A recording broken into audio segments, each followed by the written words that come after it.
Bro, stop it.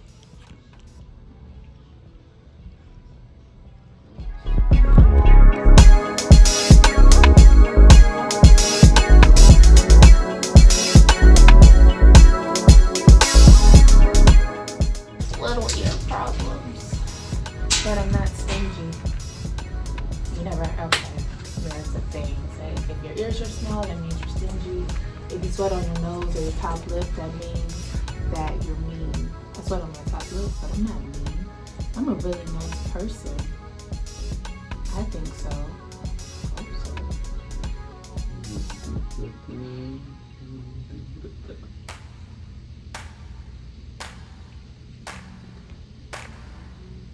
That doesn't feel pleasant. I done made me lazy. But I'm out of throw up, guys. Sure hope you won't. Hmm?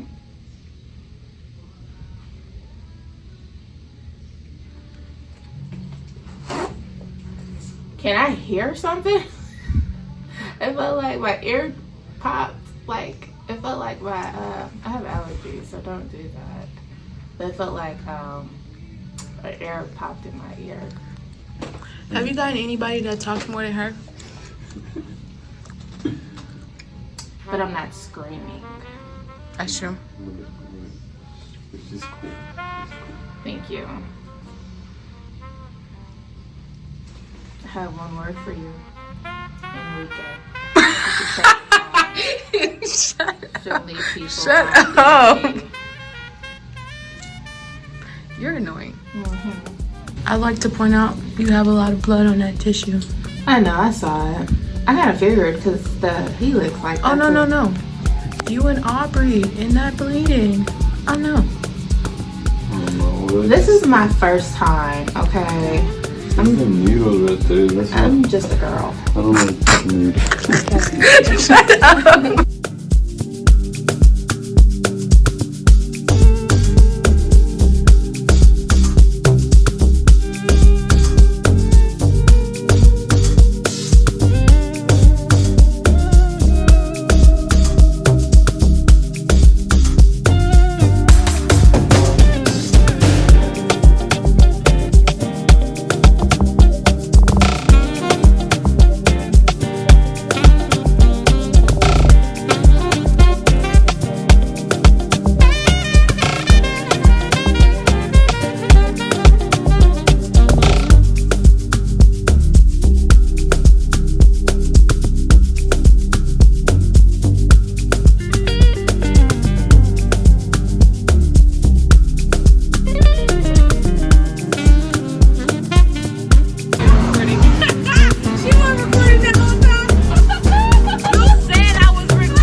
Get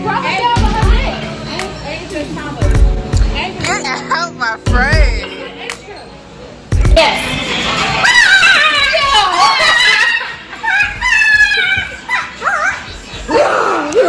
This is so ignorant. This is.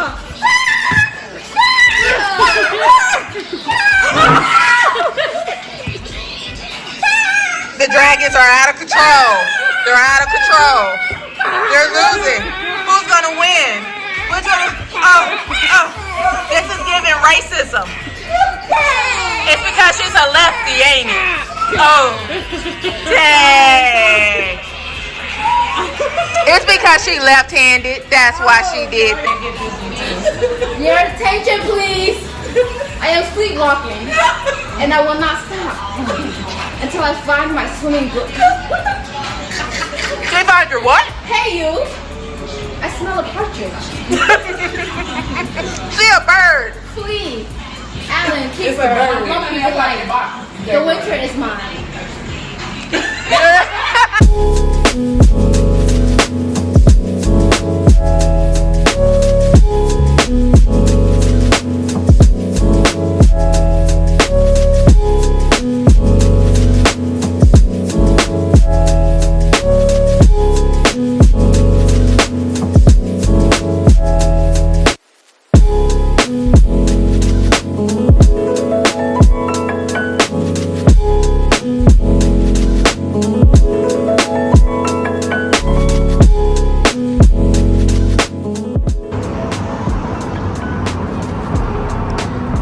We are coming here to celebrate my best friend's 33rd birthday. Shout out to Summer.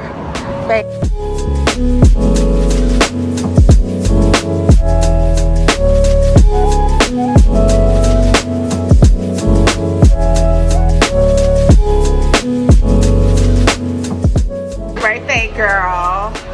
I told you I was vlogging for your birthday. So I told you I was vlogging for your birthday. Exactly. What? Oh, okay. Y'all, she done picked the perfect spot. Look at this outfit. Look at the shoes. Look at the, hold on, wait. Y'all gotta pay for those. Never mind.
Tonight was a fun night. As you can see, I have my bonnet on.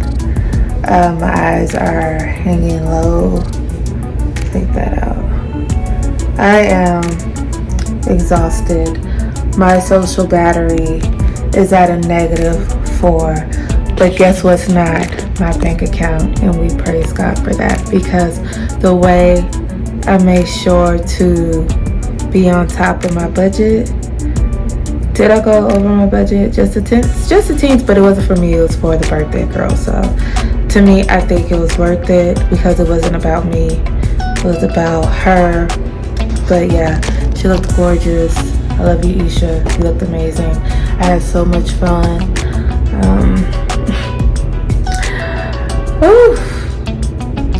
It's going on 3 o'clock in the morning. That, I don't know how I did it. I don't know how I did it when I was younger. But 33-year-old me, baby, look at my eyes. Roll them. I really was gonna sleep. Why did I do that? Anyways, look. My makeup still look good though. But I am oily. I keep getting my finger in front of the lens. But as you can see, your girl has gotten some shine. Right there. It's always in the T-zone area where I start to get oily. But thankfully, About Face foundation does not break down on my skin when the makeup gets worn. So e.l.f. primer, Power Grip primer plus the About Face foundation, that is a winning combo, and it's great for people who have oily to dry skin. And then of course I set my face with Laura Mercier, which really helps prolong my makeup.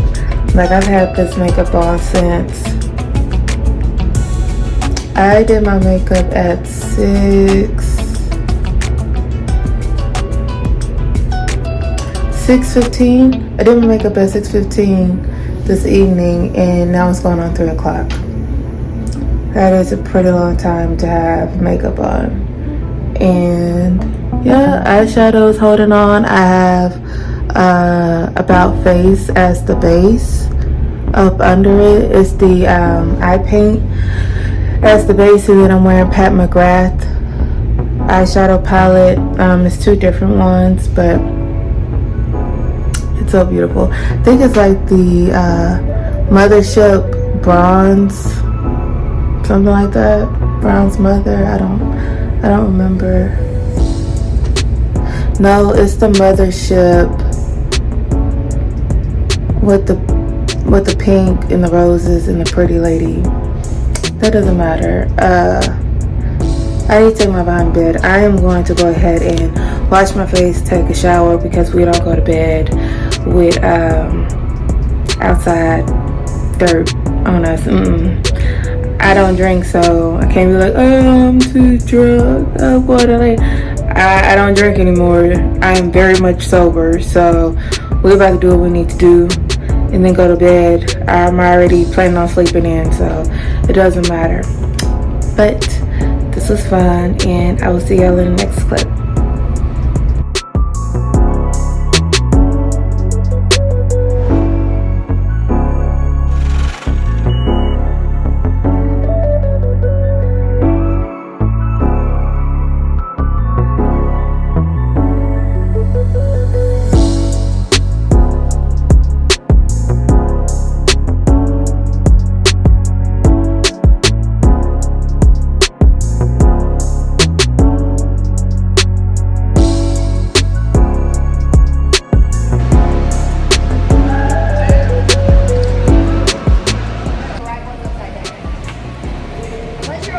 We are about to kill some zombies. It's gonna be so much fun. This is the vest we have to wear. Put my shirt down. What waist?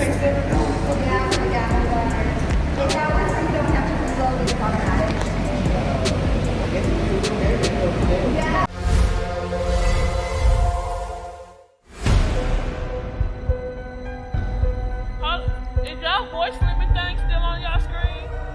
Yeah, can you hear me?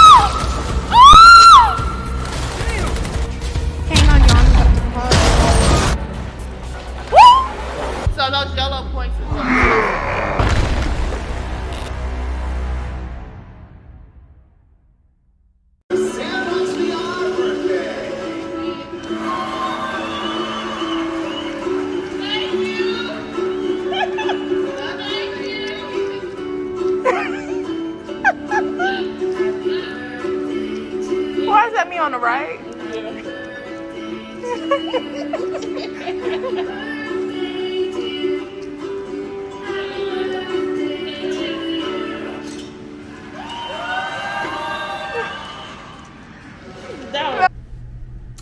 Hi, I look crazy. It's past 1 o'clock in the morning. I can explain. I have been up writing, and yeah, I am currently on chapter 7. I'm almost done with chapter 7, but I just came to the realization that I'm getting ready to close out Act 1 and begin Act 2. So what I want to do is close out Act 1 in chapter 9 and start Act 2 in chapter 10. I guess you could say, well, with Act 1, I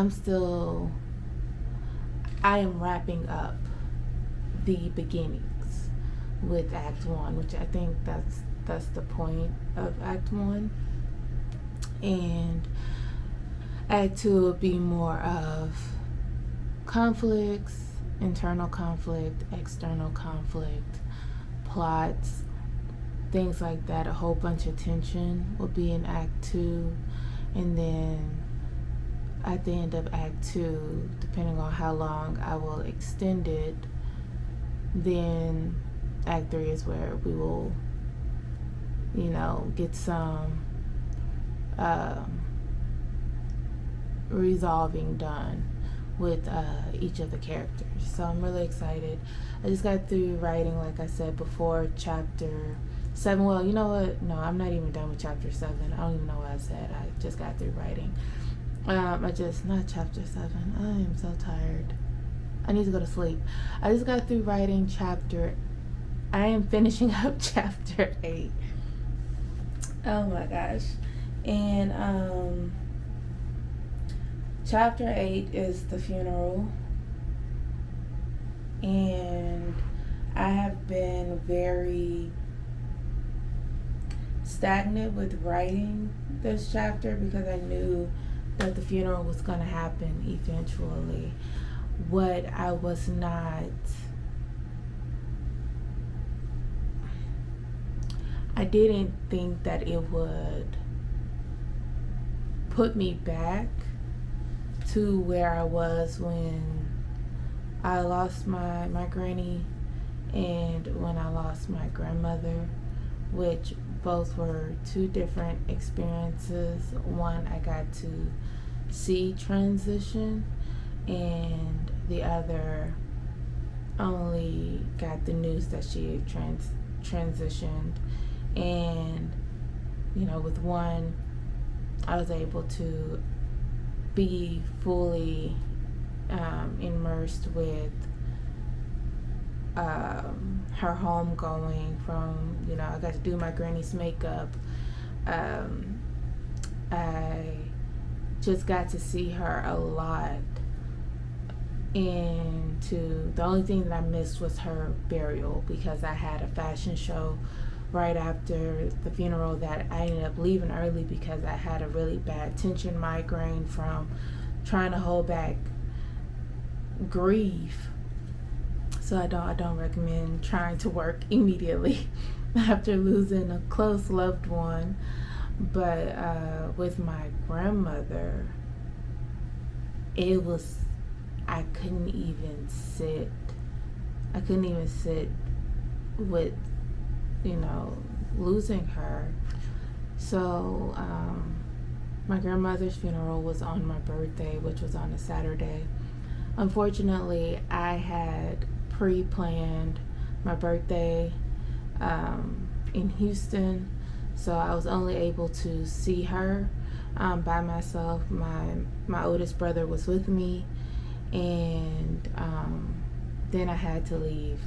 So I was only there for a day. I got to see my grandfather and just a couple of family members. It was real quick, so I couldn't just see everybody like I wanted to, because it was just a drop in, see her, say my goodbyes, and then leave. So that's what ended up happening. And that, it was really, really a blur, because it was a conflict. It was like, I miss my grandma, I miss her so much, and I'm hurting and I'm in pain because I just don't feel like we had enough time to spend together. And even though we spoke on the phone and we talked a lot and we would talk for a long time, it wasn't enough, and I just needed to see her, alive. Unfortunately, that never happened, because it just seemed like every time I felt like I had a chance to go back home, something would just happen and I couldn't make it. And it was I'm still working on that part of my healing with that, but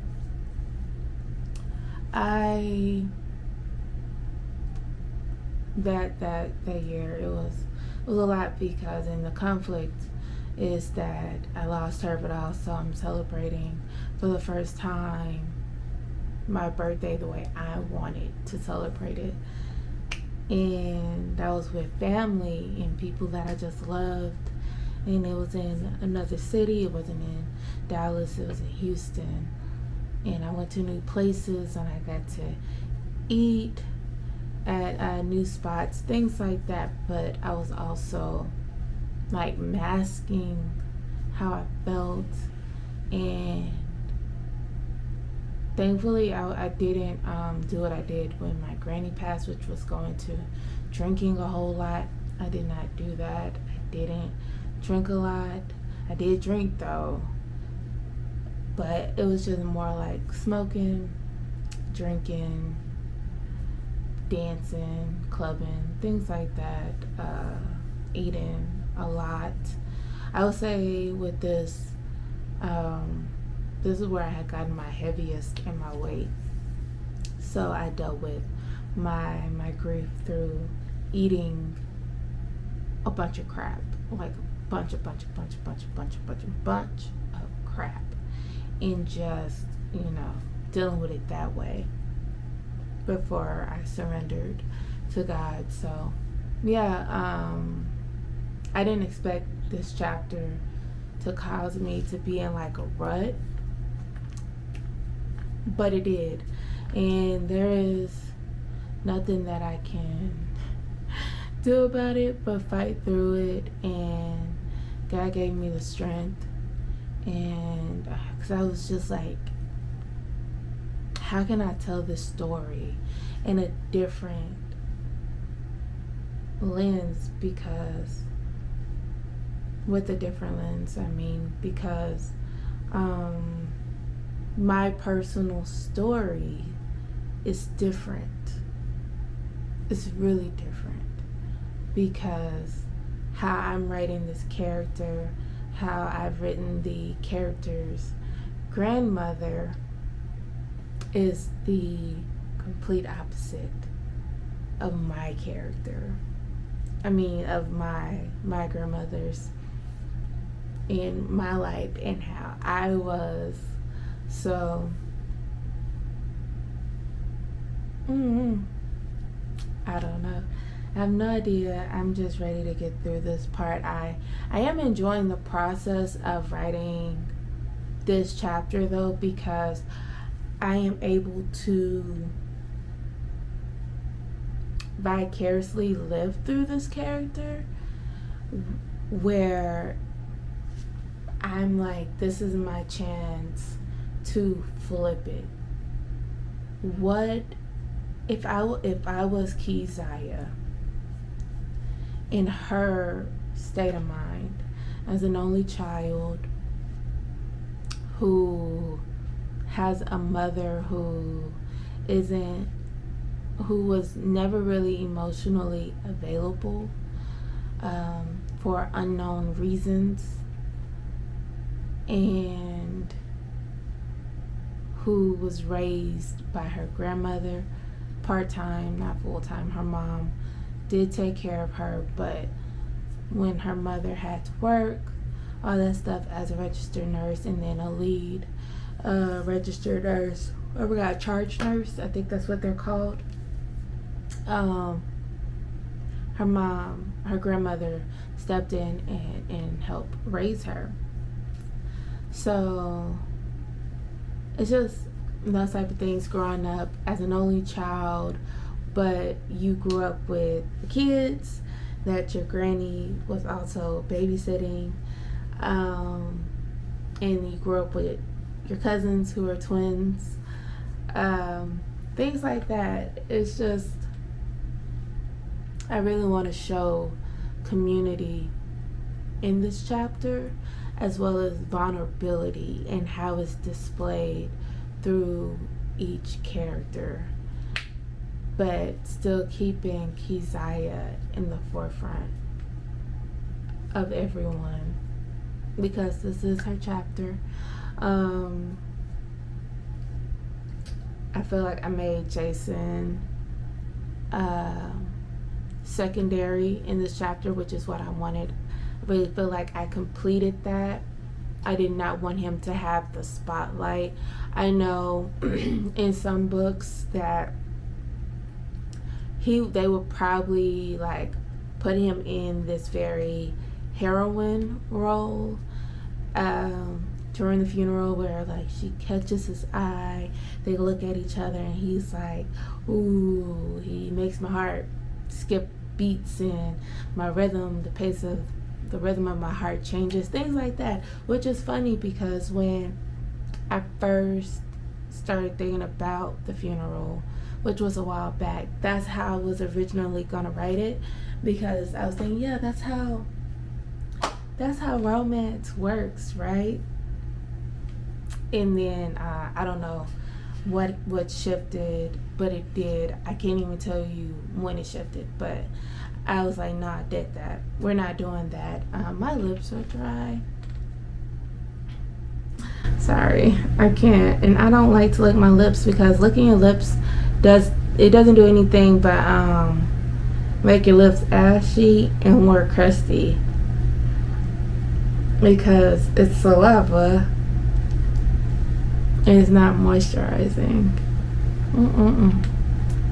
So much better. All right, anyways, like I was saying though, I don't know what shifted, but something did, and I am grateful for that shift. So yeah, I just want to be realistic. I'm not looking for a trope. I'm not looking for my characters to be a part of a trope. That was something that was ingrained in my head from all the books that I've read, mainly romance books, and this ain't one of them. It does have romance in it, yes, but this I found out, just gonna shift real quick. I learned more about book genres, cause really trying to figure out where my book lies in this, and pretty much my book will be considered a small regional genre because it's based in a small town. I have not named the small town. I haven't given it a specific name because I don't want to. I don't want to give it a specific name, but if you're curious, it is based in Texas. It's a small town in Texas that is close to the border of Louisiana, so it's like you could drive an hour from this town and you're already in Shreveport, so it's like that. Originally it was going to be set in Louisiana, but just due to my personal experience, I'm not really familiar with any other parts of Louisiana outside of Shreveport and New Orleans, and the part that I was going to write about that my family's from, I've never been there, and I also don't want to write about it because they have the Confederate memorial there. or gravesite or whatever. So that's a little pebble for you. You can look it up and you'll see the small town that I'm talking about. And I just don't, how I am writing this community, I don't see it existing there. It probably does, but I don't know, and I'm not interested in researching it. So I'm gonna go with what I know, and I know for a fact the town that I had the pleasure of having a childhood in does have a black community. It is segregated. The town is very much segregated, unfortunately, but you know, what do? We make do with where we were, and that's what it is. But the genre is small regional.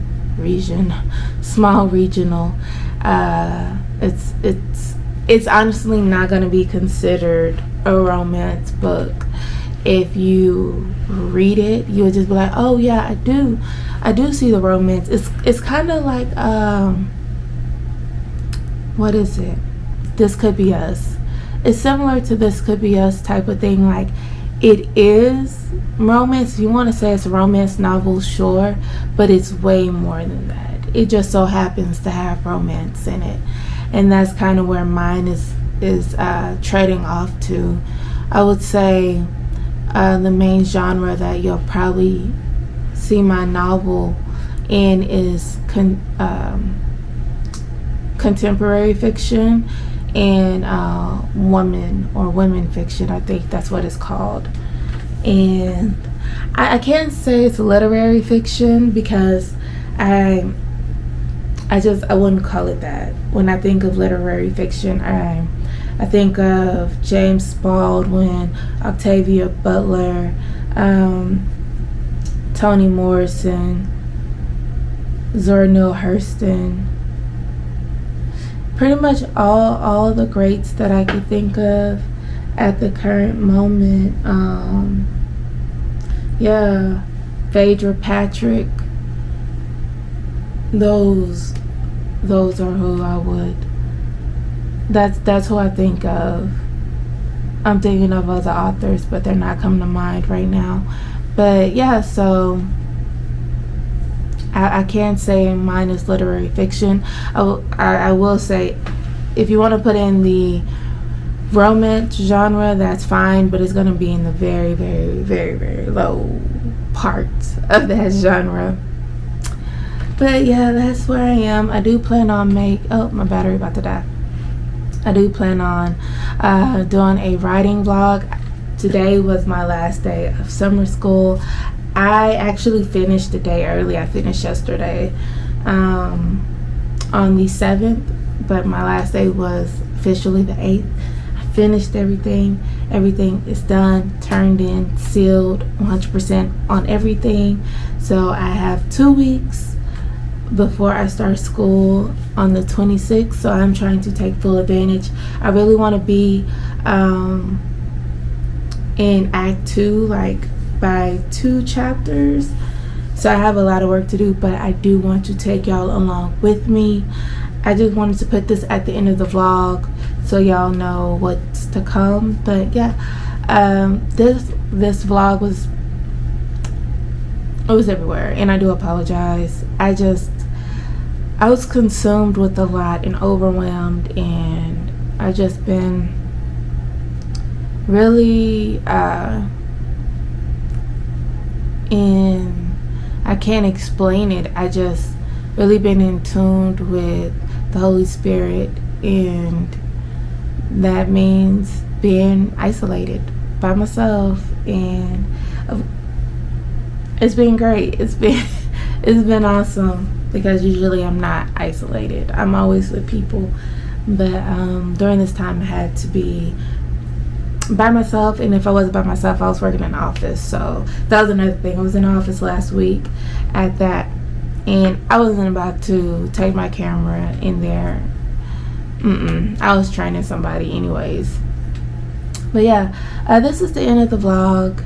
If you made it this far, thanks.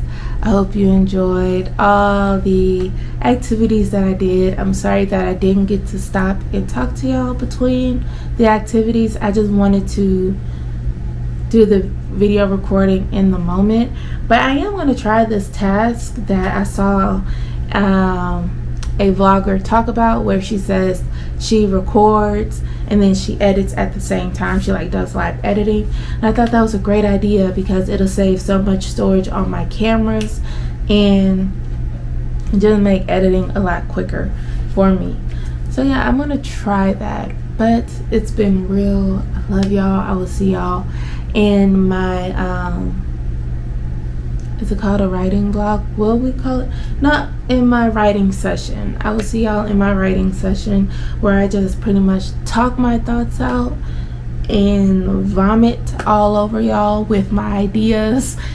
And yeah, we go from there. I love y'all. Y'all real MVPs. I will see y'all later, and bye.